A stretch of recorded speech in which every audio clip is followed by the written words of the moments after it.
Friends நம்ம பார்க்க போகிற திரைப்படம் மலையாள படம் விசேஷம். இந்த விசேஷம் படம் வந்து பார்த்திங்கன்னா ஒரு காமெடி ஜானரும் ஒரு மோட்டிவேஷன் மூவியாக கூட சொல்லலாம். இந்த படத்தை இயக்குனது வந்து பார்த்திங்கன்னா சூரஜ் டாம், எழுத்தாளர் மதுசூதனன் ஆனந்த். இவர் வந்து ஹீரோவாக நடிச்சிருக்காரு. மதுசூதனன் ஆனந்தன், சிந்து சாந்தினி நாயர், ஜானி ஆண்டனி, வினித் தட்டில் டேவிட், கிலி ஜோசப், மாலா பார்வதி, பைஜு எழுப்புனா, இவங்க கூட முக்கியமான கேரக்டரில் அல்தாஃப் சலீம் பிரேமலில் நடிச்சிருக்காரு. இவர் தான் வந்து மதுசூதனன் ஆனந்துக்கு ஃப்ரெண்டாக வருவார். இப்போ வந்து பார்த்திங்கன்னா இவர் வந்து ஏற்கனவே ஒரு மோட்டிவேட் ஷிபுன்ற கேரக்டர் மோட்டிவேட் ஸ்பீச்சராக இருப்பார். இவர் வந்து ஏற்கனவே ஒரு கல்யாணம் இவர் வந்து பாடி ஷேமிங்கால் நின்று போயிருக்கோம். இவர் வழுக்க தலையாக இருப்பார், முடியலதால் நின்று போயிருக்கோம். அதெல்லாம் ஒரு பெரிய ரீசனே இல்லை.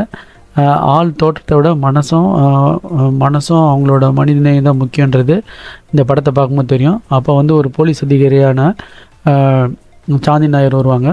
அவங்க வந்து ஃபேட்டாக இருப்பாங்க. அவங்களுக்கு ஏற்கனவே கல்யாணம் ஆகி டைவர்ஸ் ஆகிருக்கும். அவங்க கணவன் வந்து குடும்பப்படுத்தினதால டைவர்ஸ் ஆகிருக்கும். இப்போ வந்து இந்த கொச்சி பின்னணியில் இவங்க 2 பேர் இணைஞ்சு எப்படி கல்யாணம் ஆகி அவங்களுக்கு எப்படி குழந்தை பிறகுது, இது இப்போ இருக்கிற ஃபெர்டிலிட்டி இதில் வந்து என்னென்ன ப்ராப்ளம் இருக்குது அப்படின்றத படத்தை செகண்ட் ஹாஃப் சொல்லும். ஸோ இதில் வந்து மதுசூதனனும் அந்த அவங்க ஒய்ஃபாக நடிக்கிறவங்க வந்து 2 பேருமே ரொம்ப சூப்பராக நடிச்சிருப்பாங்க. இதில் வந்து கல்யாணம் ஆகாமல் இருக்கும். அப்போ அதுக்கு வந்து அல்தாஃப் வந்து நிறைய டிப்ஸ்லாம் கொடுப்பாரு. அந்த சீன்ஸ்லாம் ரொம்ப காமெடியாக இருந்துச்சு. ஏற்கனவே அல்தாஃபோட வாய்ஸே வந்து பார்த்திங்கன்னா ரொம்ப காமெடியாக இருக்கும். அதில் இவர் வேறு காமெடி பண்ணுவார். மதுசூதனன் வந்து பாடி ஷேப்லாம் நல்லா பண்ணுவார். அவருக்கு க்ரூமிங்ஸ்லாம் நல்லா பண்ணுறது நல்லா காமெடியாக இருக்கும்.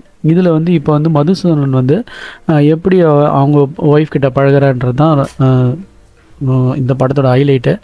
இப்போ மதுசூதனன் வந்து பார்த்திங்கன்னா ஒரு சீனில் வந்து இந்த ஃபெர்டிலிட்டி ஆஃபீஸ்க்கு போகிறது, அந்த எப்படி மீட் பண்ணி டீ குடிப்பாங்க, அதெல்லாம் வந்து ரொம்ப கேஷுவலாகவும் ரொம்ப அழகாகவும் நடிச்சிருந்தார்.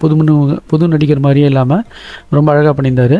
இதில் வந்து ஒய்ஃப் கேரக்டரில் வரவங்க செகண்ட் ஹாஃபில் வந்து தன்னோட பழைய கணவன் வந்து துன்புறுத்தும் போது அவன் ஒரு கேஸில் வந்து மாட்டிப்பான். அப்போ ஜெயிலில் இருக்கும்போது இவங்க வந்து அவரை வந்து அடிக்கிற மாதிரி ஒரு சீன்லாம், பழி வாங்குகிற சீன்லாம் வரும். அதெல்லாம் நல்லா காமெடியாக இருந்து கடைசியில் இவங்களுக்கு குழந்தை பிறந்ததா இல்லையா, இந்த குண்டான பொண்ணுக்கும் இந்த ஹஸ்பண்டுக்கும் குழந்தை பிறந்ததா இல்லைன்றதான் படத்தோட கதை. இது ரொம்ப சாதாரணமாக கமர்ஷியலாகவும் காமெடியாகவும் ரொம்ப அழகாக சொல்லியிருந்தாங்க. இந்த படம் வந்து ஹஸ்பண்ட் ஒய்ஃப்லாம் வந்து கண்டிப்பாக பார்க்க வேண்டிய ஒரு நல்ல படம். மலையாளத்தில் இப்போ இந்த மாதம் வந்த நல்ல படம். ஸோ பார்க்குறவங்க பார்த்து என்ஜாய் பண்ணுங்கள். விசேஷம் நல்ல விசேஷம் தான் படத்துக்கு. Thanks friends.